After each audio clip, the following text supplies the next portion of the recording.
You're listening to At the Mic with Keith, an independent podcast production. And welcome to another edition of At the Mic. I'm your host, Keith Malinak. Just a special note about this episode. I took some recording equipment on the road with me, so you'll notice that the sound is a little different this week, but I wanted to bring you the story of my grandmother, my Nana Floy Malinak. She is my guest this week. It's a special episode for me, a very personal one, as I bring you the story of her remarkable life. She grew up battling hard times during the Great Depression as the daughter of a sharecropper in the Deep South. Later, she lived overseas as the wife of an Air Force pilot after World War II. She raised two boys, one of which was my dad, and she has plenty of embarrassing stories about yours truly. By the way, special note about this podcast, if you have young children listening and don't want Christmas messed with in your household, you may want to start listening around the 5-minute mark of this week's episode. So, without further delay, here she is, my Nana Floy Malinak, my guest on At the Mic. I am here with my grandmother of 95 years old. I call her Nana. She is also known as Floy Malinak. I will never. I don't use that. I don't use your name. You're just Nana. So anyhow, you're making time for me. This is awesome. I appreciate this. How are you doing today? I'm doing very well, thank you. Very good. 95 years young, born in the year 1925. 1925. Calvin Coolidge was president, I'd like to point out. That is so awesome. Where were you born? I was born in Lindale, Georgia, in Floyd County. When did you leave Lindale, Georgia? When did you guys leave there? We left after a flood that was in Floyd County. We left and went to Sand Mountain, Alabama. Okay, so that's pretty much where you grew up then, Sand Mountain. I was 3 years old. Okay, and how long were you there? I was there until I finished high school, but we lived two different towns. Okay, because Sand Mountain there's a lot of towns. Yeah, it's a long mountain. Yeah, okay, very good. So you were there pretty much your entire childhood, age 3, you said, right? Uh-huh. Until high school. You have a couple of siblings. You have a 98-year-old sister. Yes. Aunt Frida. Uh-huh. And a 90-year-old baby brother. Your baby brother is 90, and that's Truett. That's Truett, yeah. What were some of your earliest memories growing up with Frida and Truett? My earliest memory was I was 3 years old. We got a red wagon for Christmas. And, of course, we didn't have Truett then. It was just Frida and I. And she would have been 7 or 8. And she said, "Come on, I want to go show you something." So we went to the front porch, and we saw the tracks of the wagon in the snow. And she said, "See those tracks? That wagon didn't come from Santa Claus. It came from the store. Daddy went up there and got it." Oh, no! So wait, if she was 7 or 8, then you were probably 4 or 5? 3 or 4. Oh, my goodness. No. So did that mess up Christmas for you? No, I still believe in Santa Claus. But when I was about 6, she showed me the dolls. What is she doing to you? Hidden in the closet. She was a bigger girl. She showed me the dolls we was going to get from Santa Claus that Mother had hidden.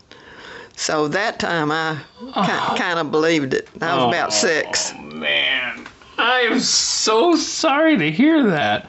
I had no idea. Shame on Frida.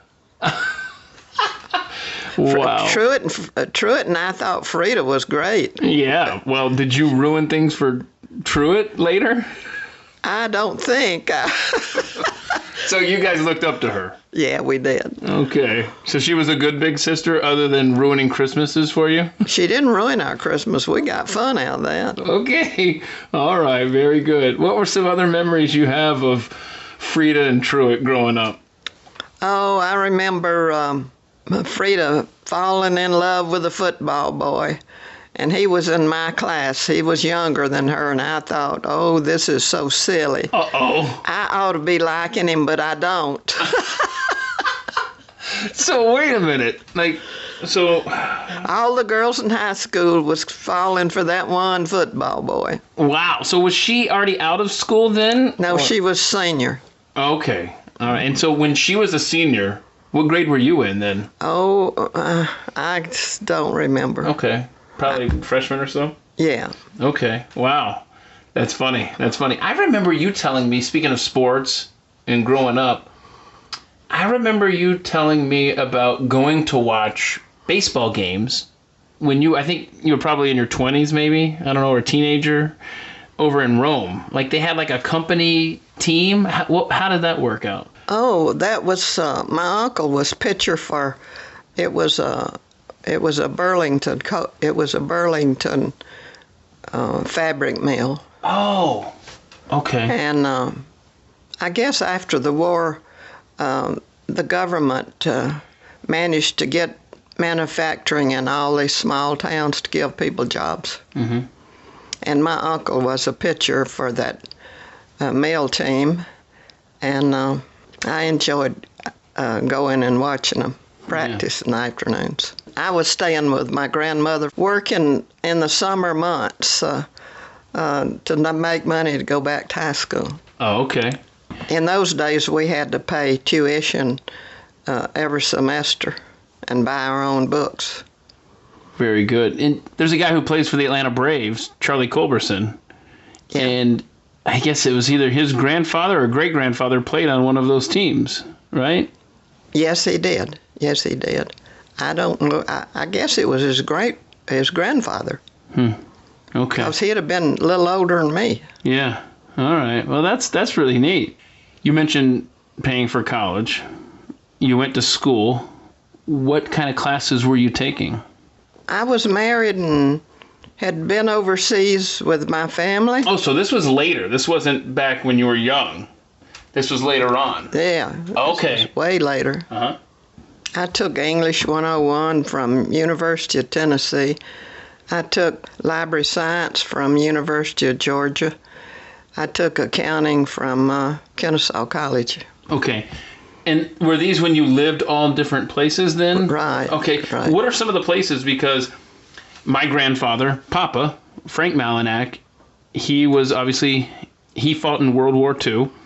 So he was stationed in Belgium, I think, primarily. What were some of the places that you had to travel with him as far as moving around with the military? We lived in Red Bank, New Jersey. And he was stationed at Fort Mammoth flying experimental radar. He would fly up and down the coast at night, and they would flash the beam on him going up and down the coast. Then we lived in Biloxi, Mississippi, and we went there 2 or 3 times. We came back, and he ran the ground unit at Hunter Air Force Base in Savannah, Georgia. We went to England in 1954.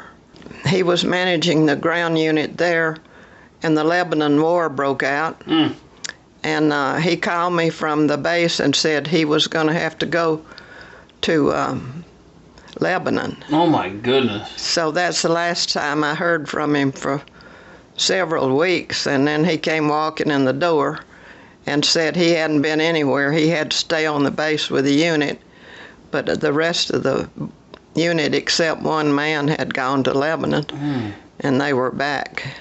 Did you want to punch him for not telling you that he was right there? He wasn't supposed to. He wasn't allowed to? No. Wow. Well, how was living in England? The people were very nice to us, very good to us, with the exceptions of a few. They had communist people living in England at that time, and we couldn't get out because they marched in the streets and destroyed things like they've done here in America recently. Those over there did the same way on May the 5th. So military people had to stay at home. Wow. The food was good, but because English food was not handled like it was in the United States, we had to get most of our food from Denmark. Oh, wow. shipped in. Oh, wow. And the weather would change 2 and 3 times a day. We lived up close to the northern coast. Okay. How was the weather there? It didn't ever get to 80, but one time, I don't think it got to 80, it was 79. Oh, wow. Was that kind of a good break for you, having grown up in the South and dealing with heat and humidity? Was that kind of enjoyable or no?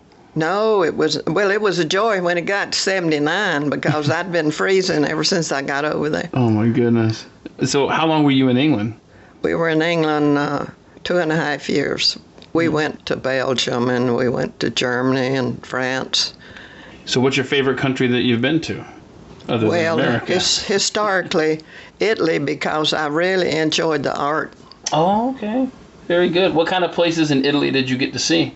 We went to the Vatican. We went and we toured inside the Vatican, which was very interesting and sort of shaped my life after I retired from civil service. I spent 25 years working for the Army and Air Force. After I retired, I got into art school and also painting, oil and acrylics. I want to get into that part of your life here momentarily, but first I want to go back and talk about Papa, because when you guys were dating, I seem to recall a story he told when he was courting you.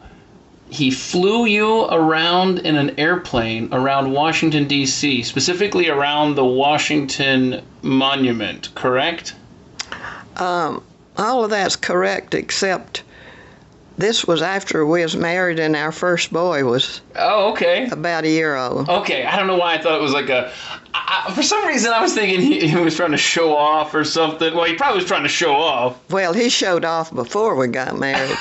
How did he do that? Well, he took me flying. He was going to scare me, I think. No. We chased ducks on the Potomac. We chased a train, and he did all kinds of flips and turns. Oh, no. And while you were in the plane with him? Yeah. Did you want to throw up or? You know what? I enjoyed it. Wow. Okay. So it worked. Yeah, I guess so. That is so good. So what were some other things that he would do while y'all were dating to kind of show off? Oh, we didn't do too much because nobody had a car back then. Mm-hmm. He was extended to the Army base I was working on to fly the general. We had a general at the head of the base, and that's where I met him. I worked at the hospital, and his office was at the hospital, front of the hospital. Yeah, I think that I hope I'm about to learn for the first time, right here with everybody else. Tell me about the first time y'all met. Do you recall the very moment you met him, or how did it come about? I have no idea. I don't remember the first moment. Okay. But he had to stay available if the general needed him to fly someplace, and his office was right at the front of the hospital by the information desk, and mine was the first door down the hall, and so we just got acquainted. Okay, all right. So he took the opportunity to get you know you there. Okay. Yeah. You guys were married for 68 years. That's incredible. He passed away in 2015. He was 95. Right. You guys, 68 years. That is. Do you ever stop and think, wow, that is something to be proud of? That went so fast. 68 years seems like a drop in the bucket now. Yeah. Better live what you want to live, because life is one page, seems like. It goes fast. Sure does. You guys got married, and you had 2 boys, Greg, who is my uncle, and Steve, who is my dad. I remember you telling me a story about taking a ship. You and the boys had to take a ship to catch up with Papa over in England when he got stationed there. That's right. What was that trip like on a boat? I can't imagine taking a boat across the Atlantic. I just can't. Well, we were in the third largest boat that was on the seas then. Oh, wow. There was the Queen Elizabeth, the USS America, and ours was, I forgot the name of it. That's so funny. So, but was this an armed forces ship, like a naval ship, or a cruise ship? No, it was civilian ships, and the government just got us tickets to go on that ship. Okay, I gotcha. What are some of your memories raising two boys back in the 50s and 60s? I loved it. I didn't realize how much I loved raising little boys until I've looked back. We had a Cub Scout den of 6 boys. I had 10. They gave me extra for 6 years. I taught Sunday school to little boys in Bible school, and my Sunday school ladies group in 1997 organized this chapter of sending Bible verses to the juvenile jails. Yeah, when did you start that again? 1997. Okay, yeah. So that's where you basically come up with stuff like almost like care packages for prisoners, right? Well, we sent them the purpose was to get Bible verses into them. Okay. And we'd make little things to send them and put Bible verses and encouragement poems and things like that, and called greeting cards on holidays. I really enjoyed that. We did it until 2017, when Steve passed away in when was it? 2017. 2017. I just couldn't carry on with it. I was already 90-something years old. Yeah. And so we didn't terminate it. There was a group that had been reaching out to juvenile jails, so they took over. And they continued our work. Okay. Unfortunately, my dad has passed, but I would love for you to be able to tell me a fun story about a challenge that maybe my dad gave you growing up. Like, I'm just wondering if there's some good story that you could share with us about raising my dad. Well, he was real independent. He was easy to raise because he stayed close to the family. Greg was always out exploring, but Steve stayed around. He had a friend that came nearly every morning for breakfast when he was about 3 and 4 years old, and they decided to run away one Sunday morning before breakfast, before we even got up. Oh, no. Yeah, we lived in Savannah, and when I got up, I couldn't find him. I didn't know Mikey was with him, and so the whole neighborhood got together and we started hunting him. And we got to the outer edge of the town, and there was Mikey and Steve going down one of the alleys in the rain, and boy, were we glad to see them. Oh my goodness. Wow. Okay. Well, I'm glad that turned out okay. So you touched on painting and how you took that hobby up when you retired.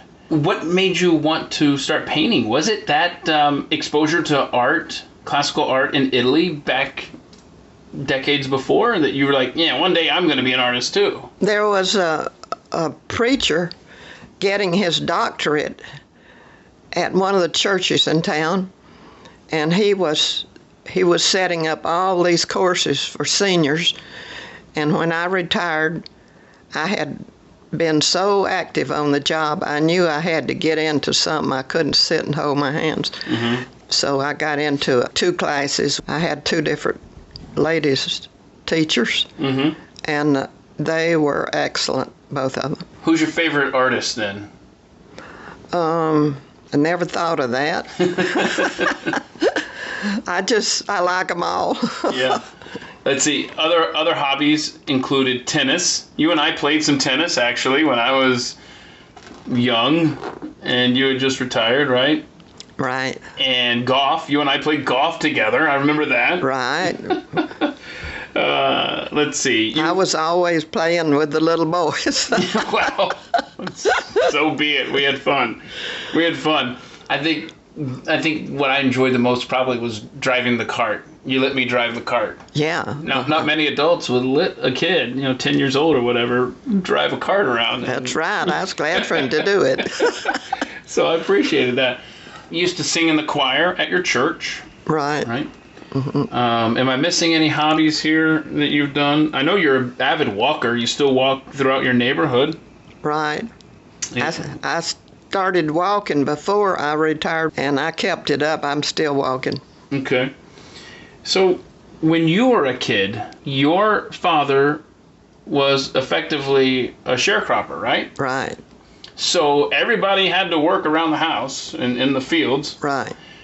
Describe a typical day in that era for you growing up. Typical day was busy, busy, busy. We got up early, and every season of the year there was field work to do. There was a garden that had to be made because the grocery stores were quite a ways from us, and we didn't have money then. I can remember back after the Depression, there was hardly any money floating around. Nobody had money. And by the time I got to be a teenager, there's still not a whole lot of money. Mm-hmm. Postcards was 3 cents. And if you got a nickel bar of candy every month or so, you was doing good. Mm. But we had to do all kinds of chores around the house, plus field work. Did you have any pets growing up? My brother was 4 years younger than me, and he had a goat. Oh, he had a pet goat? Yeah, he had a pet goat. And Do you remember the pet goat's name? Billy. Okay. Wow. And did the goat, did it hang out like a dog would, or what would it do? Oh, yeah, he followed us around all the time when we was outside. Of course, he got to run loose because we was in the country, but he never went off. Wow. And one day he was he knew that I didn't like him much, and he'd try to push me. Ooh. He'd put his head up against me and push as hard as he could. So I was holding on to his horns to keep him pushing me down, and all of a sudden he changed his mind. He shook his head and ran off. And I thought, because I'd been holding on so hard, I thought I still had his horns in my hands. And I hated that. I thought I'd pulled his horns off. What was it? Nothing? And I hollered. It was just from the strain of holding so hard to his horn, pushing back on him. I hollered, "Mother, I pulled off Billy's horns." That's funny. Wow. I had a little goose that a neighbor gave us the egg, and we hatched it under a hen, and I had that little goose. He wasn't even half grown, but I just loved that little fella. But if a goose gets on his back, he can't turn over. He's got a flat back. So when I'd had him just a few months, he got on his back and was gone. Oh. That's the only pet I had personally. Now, my brother had several dogs growing up. Oh, man. And really, they were family dogs. Yeah. Yeah. What kind of dogs are we talking about? Just mutts running around there? Or? Well, our first one was a pretty little all over black dog, and he ran the hay mowing. People was working close to the house, and he got in the field, and I don't know if he was chasing horses or what, but the mower cut his legs off. So that was the end of Bobby. Oh. Then we had a dog we picked up. Some neighbors gave him to us at Cape Charles, Virginia. She was a mongrel, but she was a sweet little dog. She had white long hair and brown spots, and we kept her till the boys left home. And Greg and his fiance got a Afghan hound. We had her for a while. We called her Lady, and she was very... I remember Lady. Do you? Yeah, absolutely. She's a beautiful dog. Afghan dog, yeah. She was. Did somebody have a parakeet at some point? We had a parakeet here in Georgia. Okay, because you've lived in this house since 1966. Yeah. Right? That's right. We're up to 54 years now. Right. So, my dad and my uncle, who had the parakeet? Well, he belonged to the boys because when we was in England, we had a parakeet over there. And they wouldn't let us bring them back without going through quarantine and all that. So we couldn't bring the parakeet back with us. And we got another one when we got here. And he got sick. And we called the vet on Sunday morning, and he said, bring him to the office. I'll meet you there. And I thought that was so fantastic that a veterinarian would come to the office to see a little bird on Sunday morning. Isn't that something? That's great. Yeah. Did the parakeet Well, heal up? he got better for a little while, but then he didn't. No. Then he bit the dust too. All of your pet stories, they all end with the death of these pets. Well, that's the way it is when you live alone. Isn't that sad? That's sad. That's the thing about pets. They bring so much joy and they bring so much fun to your life. But you always know in the back of your mind, these little guys, They have a shorter life. shorter lifespan. I know. Yeah. I hate that. What was your favorite music? I mean, you don't listen to music much anymore, do you? Oh, no, I don't. But you used to like, what, big band, classical, I think you told me? I sang in a choir, so I really enjoyed church music, and I especially loved the Messiah. I listened to big bands when I was a young lady and danced to them, but I didn't have a special song, nor I didn't fall out over Frank Sinatra, but I thought he could sing pretty good. Yeah. I liked Bing Crosby quite well. And Okay. Very good. Now, we talked about growing up in the poor South, Sand Mountain, Alabama. You've told me something about a story about whooping cough going around, huh? well, it was in our neighborhood when I was around 4 years old, 3 or 4 years old, and we had the best community doctor. We just loved him, Dr. Gaines. He had one leg, the other one was amputated because of sugar diabetes. He was good to us kids. And I cried because I was going to have to take a shot. So after I got my shot, he gave me the syringe and Kind of as a toy later, huh? yeah. Okay. It was just a toy. That's cool. Very good.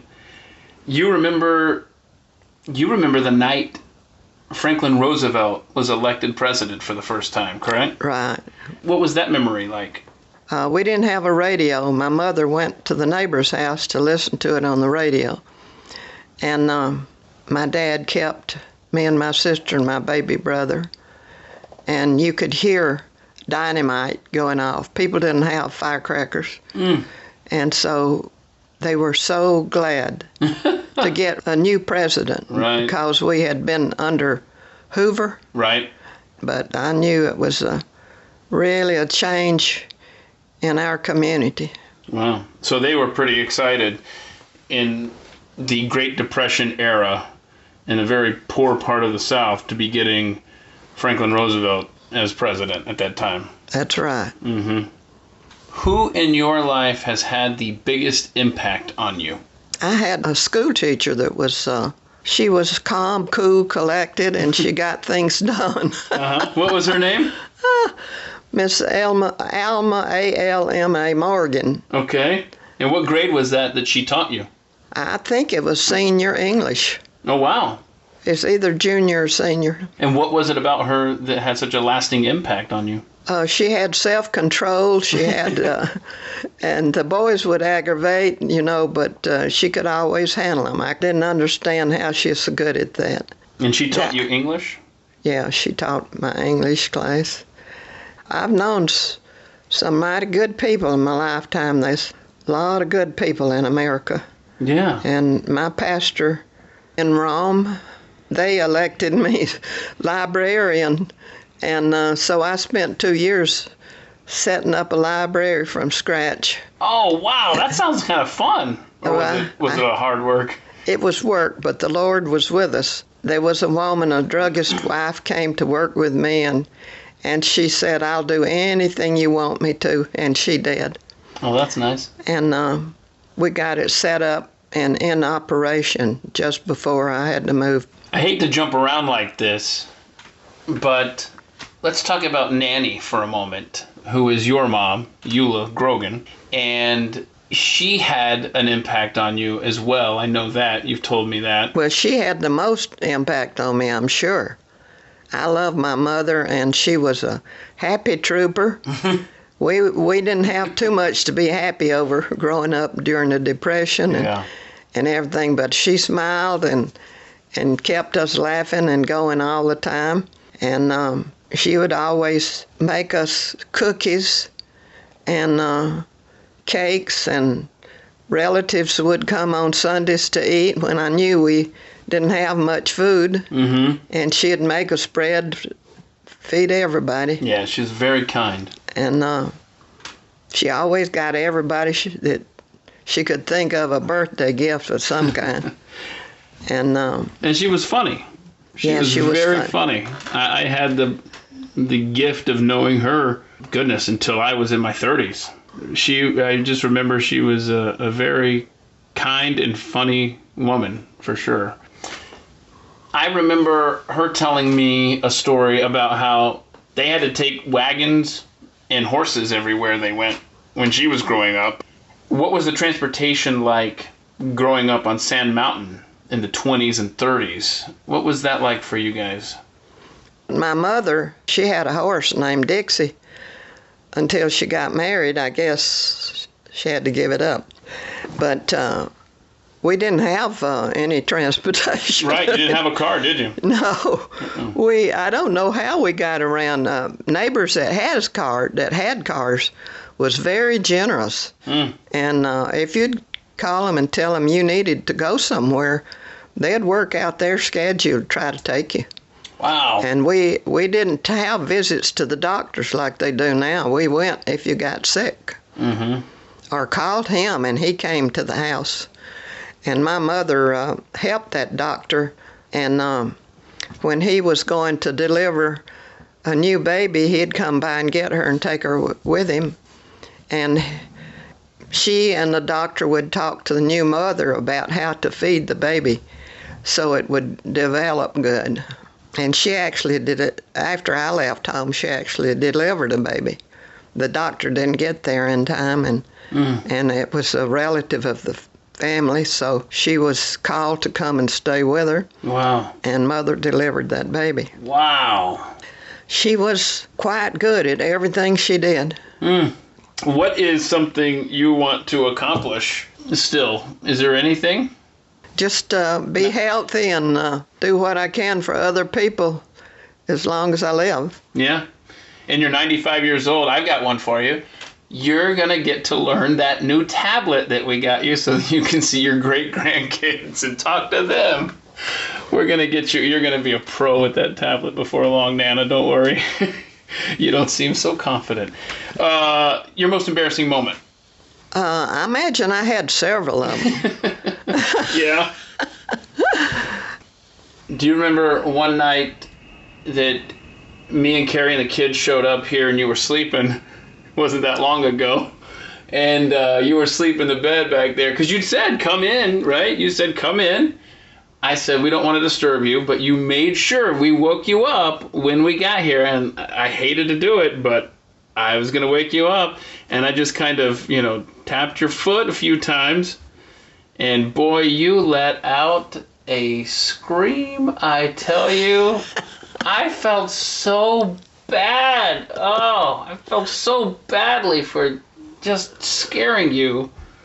Well, Carrie said, oh, we scared you and you scared us. That's right. That was a shriek. I've never heard a sound like that. Until, you know what? I had never heard a sound like that come from you until just the other day when you and I were sitting out in the carport talking and the snake came crawling across the driveway. It's almost like I had a flashback to night when I woke you up and you were startled. Yes. Yeah, I don't like snakes. No, is that probably the animal that you least like, or? Oh yeah, I'm sure it is. Is it? Are spiders or snakes more scary for you? Oh, snakes. Wow. Okay. I can conquer a spider. Wow. See, you and I are different there. I don't know where I got the terrified of spider gene, but it wasn't from you, obviously. Okay. I got to tell you, one of the highlights of my youth was during summer days when my parents would drop me off over here at your house, and every day was just a blast. I looked forward to it. I did so much fun stuff with you guys. I know that you would get out in the yard, you and Papa both would get out in the yard with me, and we would play wiffle ball. Play lots of sports out in the yard. So I appreciate that. That was a lot of fun. And looking back in the hot summer, you absolutely did not have to do that. I remember just making great memories with you guys. But I remember one time when we would walk around the house, you and I, and you tried to convince me that you had a pet bird. And his name was Two-Bit. Do you remember this at all? I do. There was a bird. You said he was tied to this. It was probably 100-foot tall pine tree in your backyard, and you kept having me. You wanted me to look up there and see your pet bird that you caught named Two-Bit. I said, "Look, no, you don't see the string that I tied him to." And I knew you were kidding, but when you weren't looking, I would look up. I would look up. Anyway, I had some great memories. Do you have any... Keith, well, let me input this. Yeah. He was always saying, "Nana, tell me a story." So I told him that, and then afterwards he said, "Oh, I thought it was real." Yeah, you got me. You got me several times. Do you have any memories of us over here having fun? Anything in particular that comes out when you think of those days? You were here when we were keeping you when your mother and father went to Indianapolis car races, and how old was I? You were not. I don't think you were. Yeah, you were walking, but you were only about 14, 16, 18 months old. You were getting a little unhappy.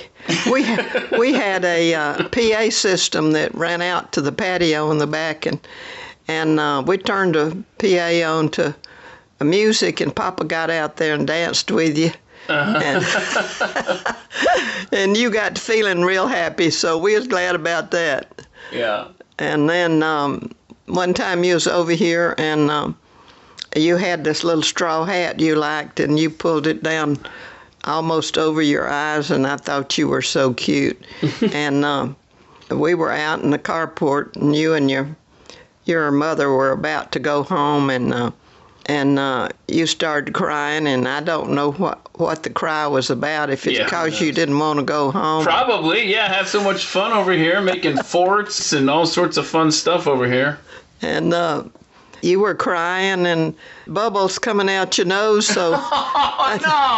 I said, "I'm going to get a picture of this," and that made it worse. Yeah, I didn't want you to take my picture. You were making fists and swinging them around, and Wow. I got that on camera. So wait a minute, because that's that picture that sits behind your chair, where it looks like I'm just dancing and having a fun time, but I'm really pitching a fit. That's right. Oh no! Oh my goodness! I do recall. Probably my earliest memory is I had left my Snoopy doll at a babysitter's house, and I wanted him. I wanted to go get him, but I think at the time I was probably, how old was I when we went over to try to retrieve? I think around 3 years old or so. Yeah. And I somehow, this is how determined I was to get my Snoopy doll back. I guided you and Papa around Cobb County, Georgia, till we got to Mama Carolyn's house, right? Yeah. That was a fun memory. I remember dropping Snoopy once we got there into the toilet. That's my. We had to clean him up. We had to clean him up and started home, and he was standing back of the front seat because we didn't have restrainers then. And wait, I was. Oh no! I was in the back of the vehicle. Yeah. Oh no! And I said, Keith, what we gonna have for supper tonight? And he said, tacos. I said, oh, I don't know how to make a taco. He said, I do. And he stood there and told me how to make them. Wait, was this the same time? Yeah, same time we picked up Snoopy. Did we have tacos that night? I think we did. Oh my goodness. Okay, all right. Any other memories of me as a kid over here causing trouble? Well, not. You had little helmets for all the football teams. Yeah, I did. Yeah, all the NFL teams. I did. I collected those. Yeah, and we played. I guess it was hide and seek or something like that, with those little helmets. Till Papa and I were worn out. Oh no, I'm so sorry. That was a collection of mine throughout my childhood that I didn't get completed. Because see, today you can go and buy all of the helmets all at one time at a store. Back then, you had to put in a quarter at a time at a machine and hope that you got the team that you still needed for your collection. And I remember so well, I was in 7th grade, right around 7th grade. It took me that long time, probably 10 years. Probably took me about 10 years to collect, at the time, what was all 28 helmets. And I remember where I was and when I got that last helmet, the Minnesota Vikings helmet, and I could finally say I had the entire collection of all the NFL helmets. Well, wonderful. That took forever. Yeah. Okay. Another game we had that we played riding in the car was Dune Buggy. Yes. He called Volkswagen's Dune Buggies. Why did I do that? I don't know. I think I can blame my mom on that one. Your own choice name for it. Yeah, whenever you'd see a bug, a VW bug. Yeah, he always won because he was looking in all directions. Right. Any memories of me breaking anything of yours around the house? Anything like that come to mind? No, I sure don't remember any damage. Oh, good, because I was such a perfect kid that didn't... You were a perfect kid. Oh, no. I know that you don't mean that. Yes, I do. Oh, God. Okay. Well, anyhow, anything else you want to add there? Well, there was a point where you were not 6 years old. Your mother bought you an educational set of records that went with the little record player. Yeah, you talking about the Letter People records? Yeah, the Letter People. Yeah. And each record had a song about A or B or C, and you'd bring this over here and plug it in and really sing with those records. Oh my goodness. I think you must have been a little over 3 years old. Uh-huh. And we had so much fun, Papa and I did, listening to you sing those ABC songs. My goodness. Yeah. Part of me is glad that tapes like that don't exist of me as a kid. But at the same time, kids these days, every move they make, everything they do is recorded or documented.